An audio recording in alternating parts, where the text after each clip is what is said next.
السلام علیکم ورحمۃ اللہ تعالی وبرکاتہ۔ نحمد اللہ تعالی علی سابغ نعمائه وتوالي آلائه ونستزيده سبحانه وتعالى من فضله ونسأله العون والسداد ونصلي على صفوة أنبيائه وخاتم رسله وأصفيائه وعلى آله وصحبه ومن اتبع هديه إلى يوم الدين، وبعد، فأعوذ بالله من الشيطان الرجيم، بسم الله الرحمن الرحيم، ولا تحسبن الله غافلا عما يعمل الظالمون إنما يؤخرهم ليوم تشخص فيه الأبصار آمنت بالله صدق الله العظيم وبلغنا رسوله النبي الأمين المتين الكريم ونحن على ذلك لمن الشاهدين والشاكرين والحمد لله رب العالمين۔ درود پاک پڑھیں۔ اللهم صل على سيدنا وشفيعنا ونبينا ومولانا محمد وبارك وسلم صلاة وسلاما عليك يا رسول الله صلى الله تعالى عليه وسلم۔ غوث اعظم بمن بے سر و ساما مدد قبلہ دی مدد کعبہ امام مدد بگرداب بلا افتادہ کشتی ضعیفان و شکستارا تو پشتی بحق خواجہ عثمان ہارونی مدد کنیا معین الدین چشتی مدد کنیا معین الدین چشتی۔ ایک بار اور عقیدت کے ساتھ درود پاک پڑھیں۔ اللهم صل على سيدنا وشفيعنا ونبينا ومولانا محمد وبارك وسلم صلاة وسلاما عليك يا رسول الله صلاة وسلاما عليك يا حبيب الله صلی اللہ تعالی علیہ وسلم۔ کلمہ توحید ہے تیری شہادت اے حسین، کلمہ توحید ہے تیری شہادت اے حسین، تو نہ ہوتا تو نہ رہ جاتی صداقت اے حسین، تو نہ ہوتا تو نہ رہ جاتی صداقت اے حسین، اور تیری قربانی نے زندہ کر دیا اسلام کو، تیری قربانی نے زندہ کر دیا اسلام کو، وہ رہے گا تا ابد تیری بدولت اے حسین، وہ رہے گا تا ابد تیری بدولت اے حسین۔ اور حال میرا کچھ بھی ہو، حال میرا کچھ بھی ہو، میرا عقیدہ ہے یہی، حال میرا کچھ بھی ہو میرا عقیدہ ہے یہی، بخشوائے گی ہمیں تیری شفاعت ہے حسین،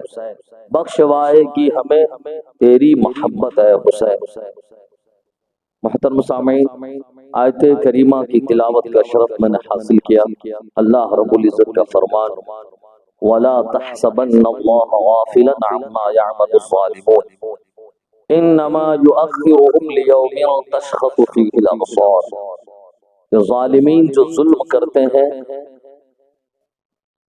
ظالمین کے ظلم سے اللہ رب العزت کو غافل گمان نہ کرنا، ظالموں کے ظلم سے، ظالموں سے اللہ رب العزت کو غافل گمان نہ کرنا۔ انما یؤخرهم لیوم تشخص فیہ الابصار، اللہ رب العزت انہیں مہلت دے رہا ہے۔ یؤخرهم لیوم تشخص فیہ الابصار، اللہ رب العزت انہیں مؤخر فرما رہا ہے، مہلت دے رہا ہے اس دن کے لیے جس دن اللہ رب العزت کے حیبت کو دیکھ کر، اللہ رب العزت کے عذاب کو دیکھ کر، اس کے غضب کو دیکھ کر آنکھیں پھٹی رہ جائے۔ انما یؤخرهم لیوم تشخص فیہ الابصار، اور ظالمین کے متعلق ہی اللہ رب العزت قرآن میں فرما رہا ہے، وَسَيَعْلَمُ الَّذِينَ ظَلَمُوا أَيَّ مُنقَلَبٍ يَنقَلِبُونَ، ان قریب ظالم کو معلوم ہو جائے گا أَيَّ مُنقَلَبٍ يَنقَلِبُونَ کہ وہ کس کروٹ پلٹا کھائے گے۔ یعنی دنیا کے اندر اگر کوئی ظلم کر رہا ہے، اپنے حکومت کے نشے میں، اپنے خاندان کی طاقت کے نشے میں چور ہو کر اگر وہ ظلم کر رہا ہے، تو گرچہ دنیا کے اندر اللہ کا عذاب سے نظر نہیں آ رہا ہے،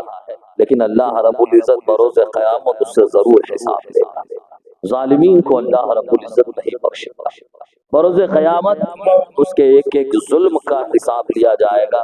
ایک ایک ظلم کا اسے بدلہ دیا جائے گا۔ لیکن نواسۂ رسول، جگر وہ گوشے بطول امام علی مقام امام حسین رضی اللہ تعالیٰ آپ پر، آپ کے اصحاب و رفقا پر، آپ کے اہل بیت اطہار پر، خاندان نبوت کی پاکیزہ دوشیزاؤں پر، شہزادوں پر جس ظالم نے ظلم کیا، جنہوں نے اس ظلم میں شرکت کی، جنہوں نے اس ظلم سے خوشی کا اظہار کیا، جو اس قتل پر راضی ہوئے، اللہ رب العزت نے آخرت کے عذاب سے پہلے ہی دنیاوی عذاب میں ان سبوں کو گرفتار فرما دیا۔ ان سبوں کو اللہ رب العزت نے دنیا کے اندر ہی عذاب میں گرفتار فرما دیا۔ کہتے ہیں کہ 22,000 کا لشکر تھا جو عمر بن سعد کی سپہ سالاری میں قیادت میں میدان کربلا کے اندر امام علی مقام کے مقابل میں آیا،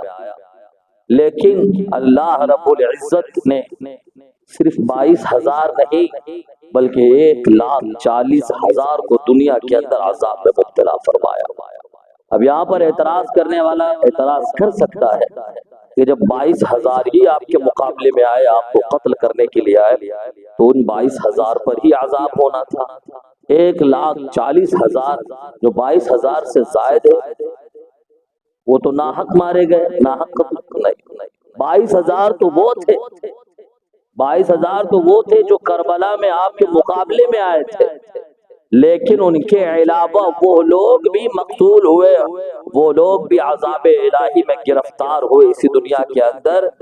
جو امام علی مقام کے مقابلے میں تو نہیں آئے تھے لیکن آپ کے قتل پر خوش، آپ کے قتل ہونے سے خوش تھے، آپ کو باغی کہہ رہے تھے اور یزید کو امیر المومنین کہہ رہے تھے، یزید کی موافقت کر رہے تھے اور امام علی مقام کی مخالفت کر رہے تھے۔ تو اللہ رب العزت نے نہ صرف انہیں دنیا میں عذاب میں مبتلا فرمایا جو آپ کے مقابلے میں کربلا میں حاضر تھے، بلکہ جو لوگ آپ کے قتل پر تعاون کیے، مدد کیے اور جو آپ کے قتل سے خوش ہوئے، اللہ رب العزت نے ان تمام کو عذاب میں گرفتار فرمایا۔ قرآن مجید میں اللہ رب العزت فرماتا ہے ان الذین یؤذون اللہ ورسولہ لعنهم اللہ فی الدنیا والآخرہ، کہ بے شک وہ لوگ جو اللہ اور اس کے رسول کو اذیت پہنچاتے ہیں ان پر دنیا اور آخرت میں عذاب ہے، ان پر دنیا اور آخرت میں اللہ کی لعنت ہے۔ اب آپ دیکھیں امام علی مقام امام حسین رضی اللہ تعالی عنہ کا قتل یہ صرف امام علی مقام کو اذیت پہنچانا نہیں ہے، صرف اہل بیت اطہار کو اذیت پہنچانا نہیں ہے، یزیدیوں نے صرف اہل بیت اطہار کو اذیت اور تکلیف نہیں پہنچائے بلکہ امام علی مقام کی اذیت یہ رسول اللہ صلی اللہ تعالی علیہ وسلم کو اذیت دینا ہے، اور رسول اللہ صلی اللہ تعالی علیہ وسلم کو اذیت اور تکلیف دینا یہ اللہ کو اذیت پہنچانا ہے۔ لہذا جن لوگوں نے امام علی مقام امام حسین رضی اللہ تعالیٰ اور آپ کے اصحاب و رفقا پر اذیتیں کی، ان پر انہیں علام و مصائب میں گرفتار کیا،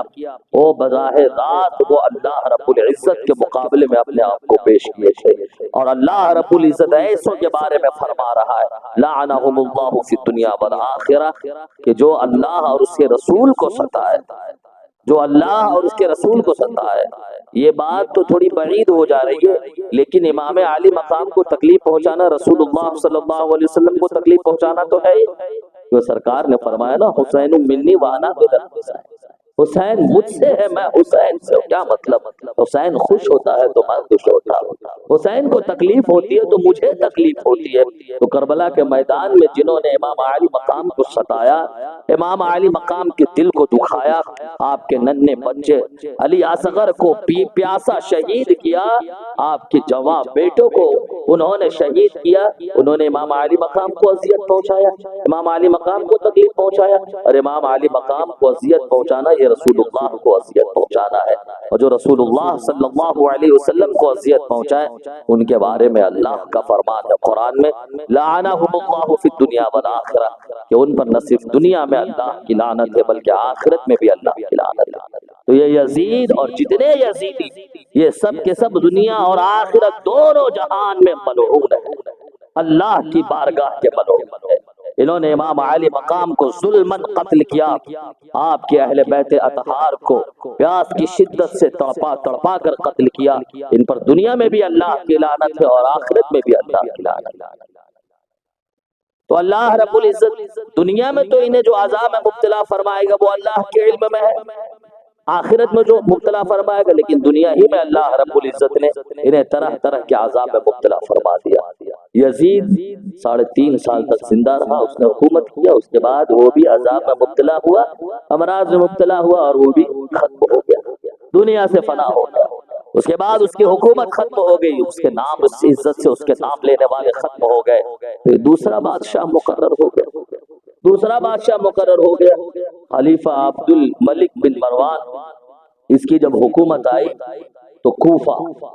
کوفہ جو بے وفاؤں کا گڑھ تھا، کوفہ جہاں سے امام علی مقام امام حسین رضی اللہ تعالی عنہ پر ظلم کا آغاز ہوا، ظلم کا عنوان جہاں سے لکھا گیا وہ کوفہ، وہاں پر مختار بن عبید ثقفی کو تسلط حاصل ہوا، مختار ثقفی کو تسلط حاصل ہوا، کوفہ کا وہ گورنر بن گیا، کوفہ اس کے ماتحت آ گیا۔ اس نے اعلان کر دیا کہ جو لوگ امام علی مقام امام حسین رضی اللہ تعالی عنہ کے قتل میں شریک تھے ان میں سے میں کسی کو بھی زمین پر چلتا پھرتا دیکھنا نہیں چاہتا ہوں۔ اس نے کہا اگر میں نے ایسا نہیں کیا، انہیں قتل نہیں کیا، تو مجھ پر اللہ اور اس کے رسول کی لعنت ہے۔ اس کے بعد اس نے اعلان کروا دیا کہ مجھے ہر اس شخص کا پتہ بتاؤ جو لوگ امام علی مقام امام حسین رضی اللہ تعالی عنہ کے قتل میں شریک تھے،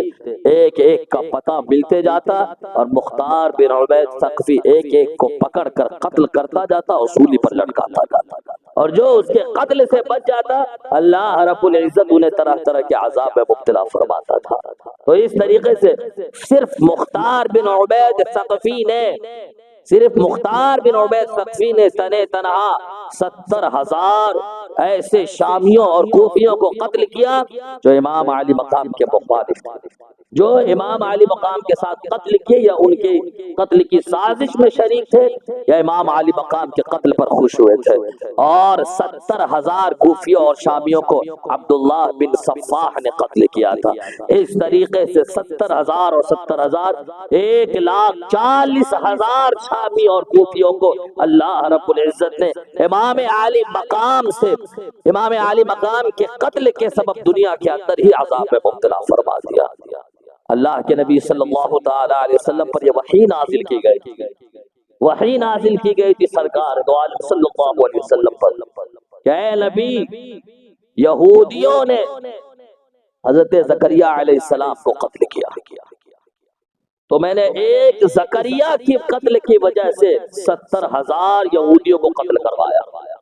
اے نبی صلی اللہ تعالی علیہ وسلم، آپ کے نواسے امام حسین کو جو قتل کریں گے تو ان کے ایک قتل کے بدلے، ایک جان کے بدلے میں 70,000 اور 70,000 کو قتل کرواؤں گا۔ چنانچہ اللہ رب العزت نے اپنے نبی صلی اللہ تعالی علیہ وسلم پر جو وحی نازل فرمائی تھی وہ بالکل سچ ثابت ہوئی۔ امام علی مقام کی ایک جان کے بدلے اللہ رب العزت نے 1,40,000 شامی اور کوفیوں کو دنیا کے اندر ہی عذاب میں مبتلا فرمایا۔ کیسے کیسے عذابات؟ خولی بن یزید یہ وہ بدبخت ہے، کچھ اشارہ کرتا چلا جاؤ، خولی بن یزید یہ وہ بدبخت ہے، جب امام علی مقام کی شہادت ہو گئی تو شہادت کے بعد اس بدبخت نے آپ کے سر مبارک کو آپ کے جسم مبارک سے الگ کیا، الگ کرنے کے بعد یہ آپ کا سر مبارک لیے ہوئے کوفہ ابن زیاد کے دربار میں حاضر ہوا تھا کہ مجھے انعامات و اکرامات سے نوازا جائے گا۔ اس بدبخت نے امام علی مقام کے سر مبارک کو آپ کے جسم نازنین سے الگ کیا۔ مختار بن عبید ثقفی نے اپنے کوتوال کو اس کے گھر پہ بھیجا کہ جاؤ اسے پکڑ کر لاؤ۔ جب کوتوال اس کے گھر کے پاس آئے، خولی بن یزید اس کے گھر کے پاس آئے اور اس کے گھر کا جب انہوں نے گھیراؤ کر لیا، اسے معلوم ہو گیا تو یہ اپنے گھر کے اندر چھپ گیا، یہ اپنے گھر کے کوٹھری میں جا کر چھپ گیا اور اپنی بیوی سے کہہ دیا کہ جب وہ میرا پتہ پوچھے تو لا علمی کا اظہار کہنا مجھے نہیں معلوم ہے۔ لیکن چونکہ اس کی بیوی اہل بیت اطہار سے محبت کرنے والے،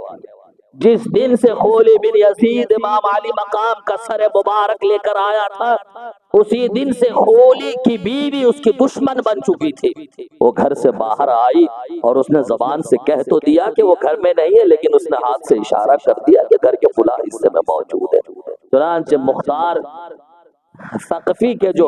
افواج تھے، اس کے جو فوجی تھے، وہ سب گھروں کے اندر گئے، تلاش کرتے اس تک پہنچے تو وہ خولی بن یزید جس نے امام علی مقام کا سر مبارک آپ کے جسم سے الگ کیا، وہ ایک ٹوکری اوڑھ کر زمین سے چپکا ہوا تھا گھر کے کونے کونے۔ دیکھو دنیا کے اندر کیسی ذلت اللہ نے انہیں عطا فرمائی، کیسی ذلت ان پر مسلط فرمائی کہ جو کربلا کے میدان میں بالکل تکبر غرور کے ساتھ کربلا کے میدان میں امام علی مقام کے سر مبارک کو الگ کیا تھا، وہ اپنے گھر کی کوٹری میں ٹوکری اوڑھ کر بیٹھا ہوا ہے کہ کہیں مختار کے لوگ مجھے پکڑ نہ لے۔ وہ پکڑا جاتا ہے، پکڑنے کے بعد اسے مختار کے پاس لایا جاتا ہے، راستے ہی میں مختار سے ملاقات ہو جاتی ہے، مختار اسے قتل کر دیتا ہے، اس کے گھر والوں کو بلاتا ہے اور اس کے گھر والوں کے سامنے اسے زندہ جلا دیا جاتا ہے، اور جب تک اس کا پورا جسم جل کر خاکستر نہیں ہوتا مختار وہاں سے ہٹتا نہیں ہے۔ آپ دیکھیں ایسے ایسے عذاب میں اللہ رب العزت نے امام علی مقام کے قاتلین کو مبتلا فرمایا۔ یہی تک نہیں، عبید اللہ بن زیاد جو کوفہ کا گورنر تھا، وہ بدبخت جو وقفے سے 22,000 کا لشکر جس نے کربلا میں بھیجا عمرو بن سعد کی قیادت میں امام علی مقام کے مقابلے میں، عبید اللہ بن زیاد اس کا بھی بڑا برا حشر ہوا۔ اس کے اور مختار ثقفی کے فوج کے درمیان نہر فرات کے قریب دونوں کے درمیان مقابلہ ہوتا ہے۔ مقابلہ ہونے کے بعد مختار ثقفی کے فوج کو غلبہ حاصل ہوتا ہے اور ابن زیاد کا لشکر بھاگنے پر مجبور ہو جاتا ہے، اور اس کے بعد جب ابن زیاد کو پکڑا جاتا ہے، اسے قتل کر دیا جاتا ہے، اس کے تمام ساتھیوں کے سروں کو مختار کے سامنے لا کر رکھا جاتا ہے، تو روایت کے اندر ہے کہ ایک بہت بڑا سانپ نمودار ہوتا ہے، غیب سے ایک بہت بڑا سانپ نمودار ہوتا ہے، اور وہ تمام سروں کو گویا تلاش رہا ہو، تلاش کرنے کے بعد وہ ابن زیاد کے سر کے پاس جا کے کھڑا ہو جاتا ہے، سر کے پاس جا کے رک جاتا ہے، اور اس کے ناک کے اندر داخل ہوتا ہے اور پھر اس کے منہ سے باہر ہوتا ہے۔ وہ سانپ 3 دفعہ اسی طرح کرتا ہے، اس کے ناک میں داخل ہوتا ہے، اس کے بعد پھر اس کے منہ سے باہر ہوتا ہے۔ تو یہ دیکھیں قاتلین امام حسین رضی اللہ تعالی عنہ کو اللہ رب العزت نے دنیا کے اندر کیسے کیسے عذاب میں مبتلا فرمایا۔ لوگوں کی مجلس جمی ہوئی ہے، لوگ باتیں کر رہے ہیں، جب امام علی مقام کے قاتلین کو قتل کیا جا رہا ہے یا اللہ کی طرف سے وہ عذاب میں مبتلا ہو رہے ہیں، تو اسی دوران لوگوں کی مجلس ہے، لوگ بیٹھے ہوئے باتیں کر رہے ہیں کہ جو کربلا میں گئے تھے امام علی مقام کے مقابلے میں، وہ سب کے سب قتل ہو رہے ہیں، جو قتل سے بچ رہے ہیں وہ عذاب میں گرفتار ہو رہے ہیں۔ تو انہی میں ایک بوڑھا شخص بیٹھا ہوا تھا، اس نے کہا میں بھی تو ان کے مقابلے میں گیا تھا لیکن مجھ پر کوئی عذاب نہیں آیا، میں بھی ان کے مقابلے میں گیا تھا لیکن مجھ پر کوئی عذاب نہیں آیا۔ اتنا کہنے کے بعد وہ اپنے گھر کے چراغ کی بتی کو اٹھانے کے لیے اونچا کرنے کے لیے جاتا ہے کہ آگ اس کے جسم پر لگ جاتی ہے، آگ اسے اپنے لپیٹ میں لے لیتی ہے، اس کا پورا وجود جلنے لگتا ہے۔ اس کے بعد وہ بھاگا نہر فرات کے پاس جاتا ہے، نہر فرات کے اندر وہ کودتا ہے، چھلانگ مارتا ہے، لیکن آگ اسے نہیں چھوڑتی ہے، اس طریقے سے وہ بھی موت کے حوالے ہو جاتا ہے۔ تو غرضے کہ جنہوں نے بھی امام علی مقام کی شہادت میں شرکت کی، ان کے قتل میں شرکت کی، شریک ہوئے یا ان کے قتل سے راضی ہوئے، اللہ رب العزت نے ہر ایک کو آخرت کے عذاب سے پہلے دنیا کے اندر ہی عذاب میں مبتلا فرمایا۔ یہ امام علی مقام امام حسین رضی اللہ تعالی عنہ کی شان ہے کہ اللہ رب العزت خود ان کے دشمنوں سے انتقام فرما رہا ہے، ان کے دشمنوں سے ان کے قتل کا بدلہ خود اللہ رب العزت لے رہا ہے۔ آج بہت سے لوگ ایسے ہیں جو معاذ اللہ امام علی مقام امام حسین رضی اللہ تعالیٰ عنہ کو باغی کہتے ہیں، باغی کہتے ہیں کہ یزید امیر المومنین تھا، یزید امیر المومنین تھا، اور جو امیر المومنین ہو اس کی اطاعت سب پر لازم و ضروری ہوتی ہے، چنانچہ امام حسین کو چاہیے تھا کہ وہ امیر المومنین یزید کی اطاعت کر لے، یزید کی بیعت کر لیتے تاکہ یہ فسادات نہیں ہوتے، یہ جنگیں نہیں ہوتی۔ اصل میں اس طرح کے اعتراض کرنے والے جو یزید کے حامی ہیں، جو یزیدیو نسل ہے، اس طرح کے اعتراض کرنے والے انتہائی جاہل اور احمق اور بے وقوف ہے۔ یقیناً جو امیر المومنین ہو، اولا تو وہ امیر المومنین تھا نہیں، وہ امیر المومنین تھا نہیں وہ، کیونکہ خلافت راشدہ میں حضرت عمر بن عبدالعزیز رضی اللہ تعالیٰ ان کا بھی شمار ہوتا ہے، خلافت راشدہ میں ان کی خلافت کو شمار کیا جاتا ہے۔ انہی کے دور میں، انہی کے سامنے کسی نے یزید کو امیر المومنین کہہ دیا تو انہوں نے اس شخص کو 20 کوڑے لگوائے تھے۔ چنانچہ آج بھی جو امیر المومنین کہتا ہے یزید کو، عمر بن عبدالعزیز ہوتے تو ایسوں کو کوڑے لگواتے۔ اولا تو وہ امیر المومنین تھا نہیں، اور اگر کوئی امیر المومنین ہو تو ایسے امیر المومنین کی اطاعت مسلمانوں پر لازم و ضروری ہوتی ہے جو امیر المومنین حق کے ساتھ ہو، جو حق کے ساتھ ہو، جو امن پسند ہو، جو شریعت کا عامل ہو۔ لیکن ایسا شخص، مسلمانوں کا بادشاہ ایسا شخص ہو جائے جو شریعت کا مذاق اڑائے، جو شریعت کی حلال کردہ چیزوں کو حرام قرار دے اور جو شریعت کی حرام کردہ چیزوں کو حلال قرار دے، تو ایسے شخص کی اطاعت لازم و ضروری نہیں ہوتی ہے۔ اور اسی طرح بہت سے بدبخت ایسے ہیں جو ڈائریکٹ براہ راست سیدھے پہنچ جاتے ہیں اس بات پر کہ یزید جو ہے وہ تو بخشا بخشایا تھا، وہ جنتی تھا، یزید بالکل جنتی اور بخشا بخشایا تھا۔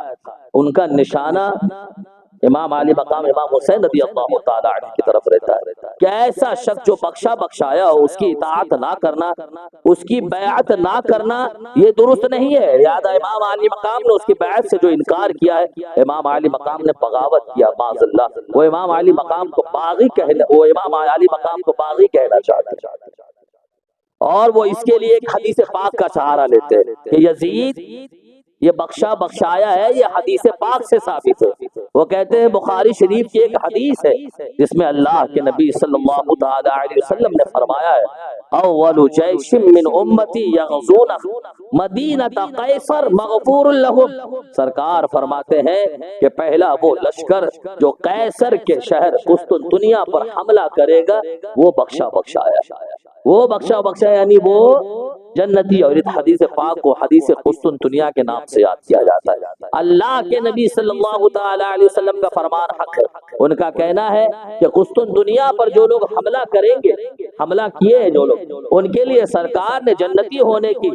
اور ان کی مغفرت کی سرکار نے بشارت عطا فرمائی ہے۔ اور یزید نے قسطنطنیہ پر حملہ کیا، لہذا یزید بھی بخشا بخشایا ہے۔ تو یہاں پر انہیں ہم یہ کہنا چاہیں گے کہ یقیناً نبی کریم صلی اللہ تعالی علیہ وسلم کا جو فرمان ہے وہ حق ہے۔ آپ نے جو فرمایا ہے کہ جو قسطنطنیہ پر حملہ آور ہو، اللہ رب العزت ان کی مغفرت فرما چکا ہے، آپ کا فرمان برحق ہے۔ اور ہم یہ بھی مانتے ہیں کہ یزید نے قسطنطنیہ پر حملہ کیا، یہ بھی مانتے ہیں، لیکن اللہ کے نبی صلی اللہ تعالی علیہ وسلم نے حدیث پاک میں مطلقاً یہ نہیں فرمایا ہے کہ جو قسطنطنیہ پر حملہ کرے ان سبوں کے لیے مغفرت ہے، بلکہ اللہ کے نبی صلی اللہ تعالی علیہ وسلم جو غیب دان نبی، آپ کے علم میں تھا کہ قسطنطنیہ پر یزید بھی حملہ کرے گا، لہذا اللہ کے نبی صلی اللہ تعالی علیہ وسلم نے پہلے ہی یہ قید لگا دیا اول جیش کہ پہلا لشکر جو قسطنطنیہ پر حملہ کرے گا مغفور لہم، وہ بخشا بخشایا۔ پہلی مرتبہ قسطنطنیہ پر ایک دو دفعہ نہیں، کئی دفعہ حملے ہوئے، قسطنطنیہ پر کئی دفعہ حملے ہوئے۔ اب رہی بات یہ کہ یزید اس پہلے حملے میں شامل تھا کہ نہیں، یہ بات قابل غور ہے۔ اگر پہلے حملے میں یزید شامل ہو تب تو اس بشارت کا مستحق ہوگا، کیونکہ یہ بشارت پہلے حملے والے لشکر کے لیے، اور اگر یزید پہلے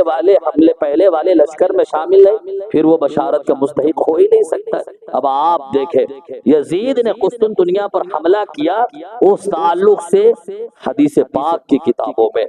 تاریخ کی کتابوں میں، سیرت کی کتابوں میں، حدیث پاک کی کتابوں میں سے آپ بخاری شریف لے لیں، بخاری شریف کے اندر ہے۔ اور اس کے علاوہ جو تاریخ اور سیرت کی کتابیں ہیں، البدایہ والنہایہ، اس کے علاوہ اور دوسری کتابیں ہیں، الاصابہ وغیرہ، یہ جو کتابیں ہیں تاریخ کی بڑی عظیم اور معتبر کتابیں ہیں۔ یہ کتابیں یہ سند کے طور پر ان کتابوں کو پیش کیا جاتا ہے، ان کتابوں کا حوالہ دیا جاتا ہے۔ یزید نے قسطنطنیہ پر حملہ کیا، سب سے پہلے آپ یہ ذہن میں رکھیں، سرکار نے اس لشکر کے لیے بشارت دی ہے جو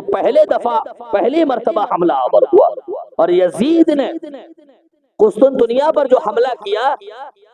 تاریخ اور سیرت اور حدیث پاک کی کتابوں میں ہے کہ یا تو اس نے سن 49 ہجری میں یا 50 ہجری میں یا 52 ہجری میں یا 55 ہجری میں، یہ چار طرح کے اقوال ملتے ہیں کہ 49 ہجری، 50 ہجری، 52 ہجری یا 55 ہجری۔ ان جو یہ سال ہے، یہ چار جو تاریخ ہے، ان تاریخوں میں سے کسی ایک تاریخ میں جو حملہ ہوا اس حملے میں یزید شامل تھا، یعنی 49 ہجری سے لے کر 55 ہجری تک کسی ایک حملے میں، کیونکہ کئی دفعہ اس پر حملے ہوئے قسطنطنیہ پر۔ قسطنطنیہ ایک دفعہ میں فتح نہیں ہوا، یہ روم کا ایک شہر ہے، ملک روم کا ایک شہر ہے، وہ ایک دفعہ کے حملے میں فتح نہیں ہوا۔ تو روایت کے اندر یہ آیا کہ ان چار حملوں میں سے کسی ایک حملے میں یزید شریک تھا، قسطنطنیہ پر حملہ کرنے میں یزید شریک تھا، لیکن قسطنطنیہ پر سن 49 ہجری سے پہلے ہی ایک دفعہ حملہ ہو چکا تھا، سن 49 ہجری سے پہلے ہی ایک دفعہ حملہ ہو چکا تھا، جس کے سپہ سالار حضرت عبد الرحمن بن خالد بن ولید تھے، اور اسی جنگ میں آپ کے شریک صحابی رسول میزبان رسول حضرت ابو ایوب انصاری رضی اللہ تعالی عنہ بھی تھے۔ تو سن 49 ہجری سے پہلے قسطنطنیہ پر حملہ ہو چکا، تو پہلے جس لشکر نے حملہ کیا، اللہ کے نبی صلی اللہ تعالی علیہ وسلم کی بشارت اس لشکر کے لیے ہے، اور یزید یا تو 49 میں تھا یا 50 میں تھا یا 52 میں تھا یا 55 میں تھا، ان میں سے کسی ایک میں تھا، لیکن ان سب سے پہلے ایک بار حملہ ہو چکا تھا، جس کے سپہ سالار حضرت عبد الرحمن بن خالد بن ولید تھے۔ اور آپ سنیں، حضرت عبد الرحمن بن خالد ولید جنہوں نے قسطنطنیہ پر حملہ کیا، ان کا وصال سن 46 ہجری میں ہی ہو جاتا ہے، یعنی سن 46 ہجری میں وہ دنیا سے رخصت ہو گئے۔ تو بات کیا سمجھ میں آئی کہ سب سے پہلا حملہ جو قسطنطنیہ پر ہوا وہ 49 ہجری والا نہیں تھا، وہ 50 ہجری والا نہیں تھا، وہ 52 ہجری والا نہیں تھا، نہ وہ 55 ہجری والا تھا، بلکہ سب سے پہلا حملہ جو قسطنطنیہ پر ہوا وہ سن 46 ہجری سے پہلے ہی ہو چکا تھا۔ تو گویا اللہ کے نبی صلی اللہ تعالی علیہ وسلم نے مدینہ قیصر کے شہر پر حملہ کرنے والے جس لشکر کے لیے مغفرت کی بشارت عطا فرمائی ہے، اس لشکر کے اندر یزید شامل تھا ہی نہیں۔ بات سمجھ رہے؟ بہت سے لوگ ہیں جو ایڑی چوٹی کا زور لگا رہے ہیں، آپ یہ سوچ رہے ہوں کہ پرانی باتیں کر رہے، نہیں، بلکہ آج بھی جیسے محرم کا آغاز نہیں ہوتا ہے کہ انٹرنیٹ وغیرہ پر آپ دیکھیں جو یزید کے حامی ہے، جو اس کے مریدین ہے، وہ اپنے یزید کی حمایت میں اپنا محاذ کھولتے تھے، کہتے ہیں کہ یزید بخشا ہے، یزید جنتی ہے۔ بالفرض کہ یزید اس لشکر میں شامل تھا بھی، غور کریں اس بات پر، یزید اس لشکر میں تھا، تاریخ کے اعتبار سے تو یزید اس لشکر کے اندر شامل نہیں تھا جس کے لیے سرکار نے مغفرت کی بشارت کا فرمایا، بفرض محال اگر یزید اس میں شامل تھا بھی تو سنو، اللہ کے نبی صلی اللہ تعالی علیہ وسلم کا جو فرمان ہے اس کے ساتھ کچھ شرطیں بھی ہوتی ہیں، جیسے سرکار نے فرمایا صلی اللہ تعالی علیہ وسلم، دعا کرو دعا قبول ہوتی ہے، اللہ دعا مقبول فرماتا ہے، شرط یہ ہے کہ حلال روزی کھاؤ، شرط یہ ہے کہ جھوٹ سے بچو۔ بات سمجھ رہے؟ ورنہ اگر تم لاکھ دعائیں کرتے رہ جاؤ اور حرام کھانے سے پرہیز نہ کرو تو تمہاری دعا قبول نہیں ہوگی۔ اسی طرح کیا سمجھ میں آیا؟ دعا کی قبولیت مشروط ہے، اس کے لیے ایک شرط ہے، کیا؟ جھوٹ سے بچنا ہے، حرام روزی سے بچنا ہے۔ اسی طرح اللہ کے نبی صلی اللہ علیہ وسلم نے فرمایا، من قال لا الہ الا اللہ دخل الجنہ، کہ جو لا الہ الا اللہ کہہ دے وہ جنت میں داخل ہو جائے گا۔ اب اگر کوئی شخص ہے لا الہ الا اللہ کا ورد کرتا جا رہا لیکن ساتھ ہی وہ ضروریات دین کا انکار کر رہا ہے۔ وہ اللہ رب العزت پر جیسے ایمان لانا ہے ویسا ایمان نہیں لا رہا ہے، آقا کریم صلی اللہ تعالی علیہ وسلم کی رسالت کا انکار کر رہا ہے۔ تو بتاؤ کیا وہ شخص جنت میں داخل ہوگا؟ نہیں ہو سکتا ہے وہ جنت میں داخل۔ تو آقا کریم صلی اللہ علیہ وسلم کے جو فرمان ہے، جتنے فرمان ہیں ان کے ساتھ کچھ نہ کچھ شرطیں ہیں۔ تو اللہ کے نبی صلی اللہ تعالی علیہ وسلم نے، اور اسی طرح آپ فرض کر لے کہ اسی لشکر میں سے، یہ فرض کی بات ہے، آپ فرض کر لے کہ اسی لشکر میں سے جس کے لیے اللہ کے نبی صلی اللہ تعالی علیہ وسلم نے یہ فرمایا ہے کہ مدینہ قیصر پر جو پہلی دفعہ حملہ کرے گا وہ بخشا بخشایا ہے، اسی میں کا کوئی فرق جس نے پہلی دفعہ حملہ کیا، جس کے لیے سرکار کی مغفرت کی بشارت ہے، اسی میں کا کوئی فرد اگر بعد میں مرتد ہو جائے،